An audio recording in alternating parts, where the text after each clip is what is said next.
Hi, everyone. Today I'm going to tell you about the difference between partial quotients and long division. So, in elementary school, you learned partial quotients. When you started taking two numbers and dividing them, you learned what you called the big seven, and that is on the left side right here. So, we have the example 2,331 divided by 9, and you started off with what we call friendly numbers. You decided a good round number of how many times 9 could go into around 2,000. So they started with 100 and they wrote it off to the side. And they wrote the multiplication fact off to the side to help you out.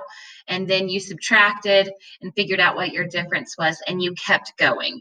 So you keep going throughout this process until you end up with a smaller number, and you either end up with a remainder or you have a remainder of 0. So in this example, there was a remainder of 0.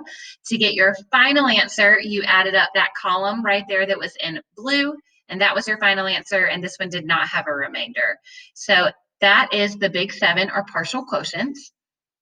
We are going to be using long division in 6th grade because we're going to be eventually dividing with decimals.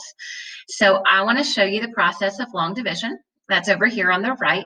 It is very similar to partial quotients. In long division, though, we go digit by digit. So there are steps to follow to help you learn this. The steps are at the bottom down here. The steps are divide, multiply, subtract, bring down. And then you keep repeating these steps until you end up with a remainder. But when we do division of decimals, we're not going to have remainders anymore. So we'll add a step to that.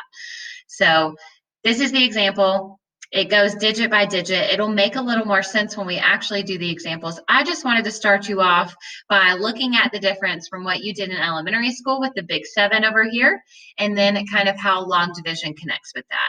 So let's get started. Let's practice some long division.